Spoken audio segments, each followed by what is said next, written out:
नमस्कार, मैं शालिनी और आप देख रहे हैं न्यूज़ 1 टुडे। आइए बढ़ते हैं आज की बड़ी खबर की ओर।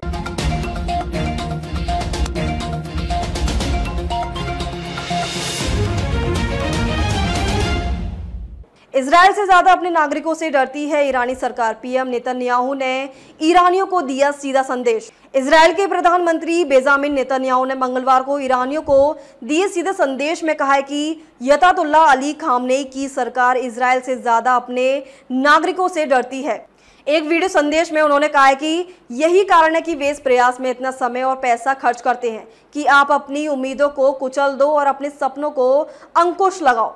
ठीक है, मैं आपसे ये कहता हूँ, अपने सपने को मरने मत दो। मुझे ये फुसफुसाहट सुनाई देती है, महिलाएं जिंदगी आज़ादी, उम्मीद मत हारो। आपको पता होना चाहिए कि इजराइल और दुनिया के देश आपके साथ हैं। 1 अक्टूबर को किए बैलिस्टिक मिसाइल हमलों का जिक्र करते हुए उन्होंने कहा इसकी कीमत करीब 2.3 अरब डॉलर थी और यह इसकी अपनी बहुमूल्य रकम थी, जिससे इजराइल में मामूली नुकसान हुआ। माउंट लेबनान क्षेत्रों में इजरायली हमलों में 20 लोग मारे गए। लेबनान के स्वास्थ्य मंत्रालय ने मंगलवार को कहा है कि माउंट लेबनान क्षेत्र में इजरायली हवाई हमलों में कम से कम 20 लोग मारे गए हैं और 13 लोग घायल हो गए।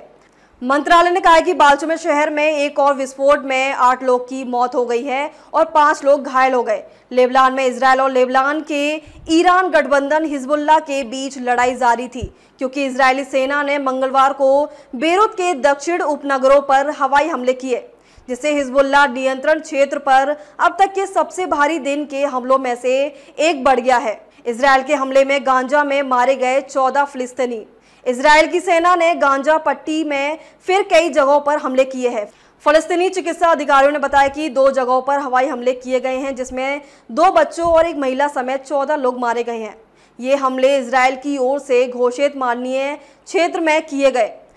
अधिकारियों के अनुसार सोमवार देर रात मुवासी मानवीय जोन में एक अस्थायी कैफेटेरिया को निशाना बनाया गया, जहां 2 बच्चों समेत 11 लोगों की मौत हो गई। इस कैफेटेरिया का प्रयोग विस्थापित लोग करते थे। यह हमला इजराइल सेना की उस घोषणा के कुछ घंटे बाद किया गया जिसमें मानवीय जोन के विस्तार की बात कही गई थी। इस जगह पर गांजा के दूसरे हिस्सों से निकाले जा रहे फिलिस्तीनियों को शरण लेने को कहा जा रहा है। हजारों विस्थापित फिलिस्तीनी नागरिक मुवासी के आसपास शिविरों में शरण ले रहे हैं। दूसरा हमला मध्य गांजा के नुसरत शरणार्थी इलाके में एक घर पर किया गया, जहां एक महिला समेत 3 लोग मारे गए। हालांकि इजराइल सेना की ओर से इन हमलों के बारे में अभी तक कोई बयान नहीं दिया गया है। इसी बीच 8 अंतर्राष्ट्रीय सहायक संगठनों ने कहा है कि इजराइल गांजा में अधिक मानवीय सहायता पहुंचाने की अनुमति देने की अमेरिका की मांग को पूरा करने में विफल रहा है। बाइडेन प्रशासन के पिछले महीने यह अपील की थी। अब तक के लिए बस इतना ही, फिर होगी आपसे मुलाकात। तब तक के लिए नमस्कार और देखते रहिए न्यूज़ 1 टुडे।